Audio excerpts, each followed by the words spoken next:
रमजान के बाद एक सदका हम देते हैं, उसको सदका फित्र बोला जाता है। आपके यहाँ भी सदका फित्री बोलते, कहीं की फितरा भी बोलते हैं। तो ये जो फितरा होता है ये कब देना है? बोलो भाई, ईद की नमाज के पहले देना है या बाद में देना है? पहले देना है।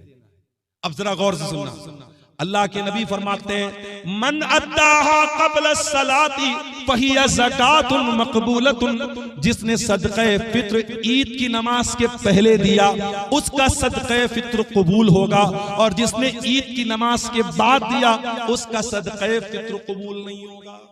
फॉर एग्जाम्पल, मेरे परिवार में 10 लोग, हम भाई बहन, मेरी बीवी, बच्चे सब मिला के मिसाल दे रहा हूं 10 लोग।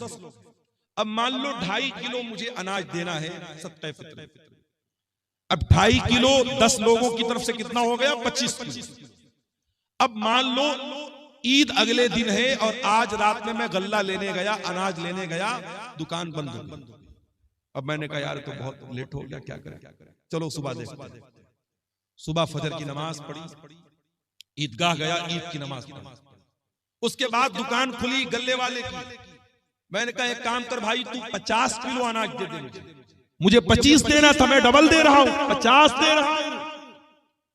लेकिन अल्लाह के नबी फरमाते हैं कि आपने ईद की नमाज के बाद में दिया तो आपको सदक़े फित्र का सवाब नहीं मिलेगा। क्वांटिटी डबल हो रही है, मैं डबल मात्रा में दे रहा हूं, मगर वो सवाब नहीं मिलेगा। सिर्फ 15 मिनट का फर्क पड़ गया। नमाज के पहले देता तो सदक़े फित्र कबूल हो जाता, नमाज के बाद दे रहा हूं तो कबूल नहीं होगा। ये है शरीयत। इबादत कैसी? इबादत रसूल के जैसी। आप टाइमिंग भी जरा सी चेंज करेंगे तो इबादत अल्लाह की।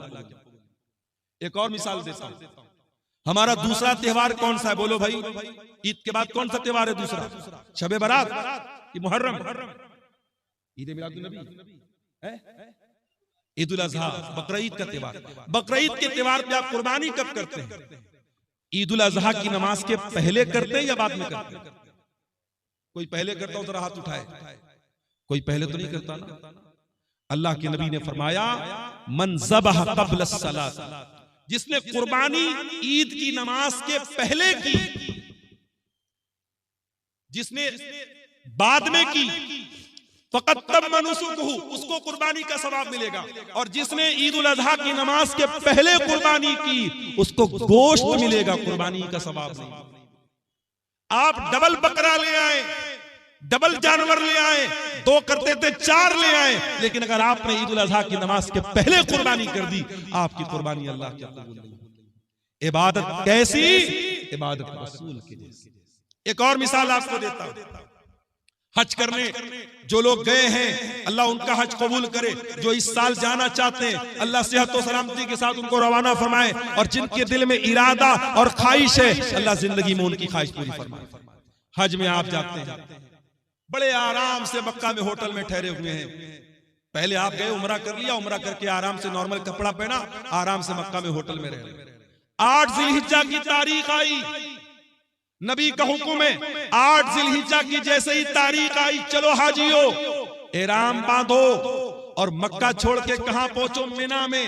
मक्का में आराम से एसी होटल में कमरे में रह रहे थे। मिना में टेंट लगा हुआ है, हजारों लाखों लोग वहां हैं, वहां टेंट में हमको जाके रहना है। और वहां जाके क्या करना है? बस 5 टाइम नमाज पढ़ना है। 4 रकात वाली नमाज को 2 पढ़ना है। वहां कोई काम नहीं, सिर्फ नमाज पढ़ना है। अब कोई अल्लाह का बंदा कहे कि या अल्लाह मैं आराम से होटल में रह रहा था, एसी में रह रहा था, हरम में नमाज पढ़ रहा था, एक नमाज का सवाब 1 लाख नमाज के बराबर मिल रहा था, मुझे मिना क्यों भेजा जा रहा है? जवाब ये मिलेगा, इबादत कैसी? इबादत रसूल के जैसी।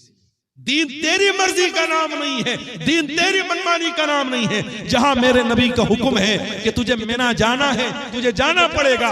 9 ज़िलहिज्जा की तारीख आई, हाजी को हुक्म मिला, चल हाजी चल तू मिना से अरफात जा। अरफात में हाजी पहुंचा, वहां जाके ज़ोहर पढ़ लिया, असर पढ़ लिया, ज़ोहर और असर एक साथ पढ़ लिया। अब ज़ोहर से लेकर के सूरज डूबने तक 5 घंटा 6 घंटा कड़ी धूप निकली है, मई का महीना है, हाजी आराम से अपने मिना में टेंट में रह रहा था, उसको अरफात में भेजा गया है, खुले मैदान के नीचे 5-6 घंटा क्या करना है, कुछ नहीं करना है, कोई नमाज पढ़ना है नहीं पढ़ना है, जोहर असर के बाद वहां बैठ के अल्लाह का जिक्र करना है, दुआएं करना है। ये हज का पूरा तरीका कभी आप गौर कीजिएगा, हज का पूरा तरीका हमें बताता है इस्लाम हमारी मर्जी का नाम नहीं है, इस्लाम हमारी ख्वाहिशात का नाम नहीं है, इस्लाम अपनी इच्छाओं पर चलने का नाम नहीं है, इस्लाम अल्लाह और उसके रसूल के तरीके पर चलने का नाम है। इबादत किसकी? इबादत सिर्फ अल्लाह की, और इबादत कैसी? इबादत रसूल की। मेरे अजीजों, आज अफसोस की बात है कि मुसलमान अपने आप को मुसलमान भी कहता है, नबी का कलमा पढ़ने वाला भी कहता है, और दीन में मनमानी करता है, दीन में नई नई बिदअतें निकालता है। मुसलमान भूल गया उसके नबी अपने हर खुतबे में कहते थे वशर्रुल उमूरि मुहदसातुहा व कुल्लु मुहदसतिन बिदअ व कुल्लु बिदअतिन ज़लाला व कुल्लु ज़लालतिन फिन्नार। दीन के अंदर हर नया काम बिदात है, और हर बिदत गुमराही है, और हर गुमराही जहन्नम में लेकर के जाने वाली है। ये बिदतें हमारा दुनिया में भी जीना हराम कर रही हैं। अभी मैं नौगछिया से आपके कटिहार आ रहा था, मुझे किसी ने बताया वहां पे कोई उर्स हो रहा है। उर्स जानते हो? उर्स क्या होता है भाई? उर्स वो तारीख होती है जिस तारीख में जिसकी मजार है, जिसकी कब्र है, उसका इंतकाल हुआ है, उसके इंतकाल पर गम नहीं मनाया जाता, उर्स मनाया जाता है। क्यों? ये अकीदा रखा जाता है कि अल्लाह का वली जिस दिन उसका इंतकाल हुआ उसकी तो सुहाग रात है।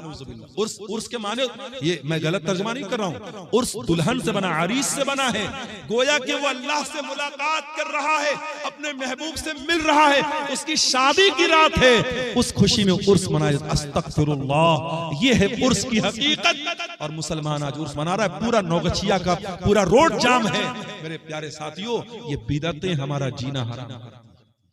आज आप देख लो, इस्लाम के ऊपर अमल करने में कोई ट्रैफिक जाम नहीं होता, इस्लाम पर अमल करने में किसी के लिए कोई मसला खड़ा नहीं होता। मसला तब खड़ा होता है जब हम बिदात और खुराफात में मुब्तला होते हैं। और अल्लामा इकबाल ने सही कहा था, ये उम्मत रिवायात में खो गई, हकीकत खुराफात में खो गई। मेरे भाइयों, बिदात से बचो। और आखिरी बात बयान करके बात खत्म कर रहा हूं, ये बिदात जो होती है ये आखिरत में भी बहुत घाटे का सौदा बनेगी, आखिरत में भी बहुत नुकसान पहुंचाएगी।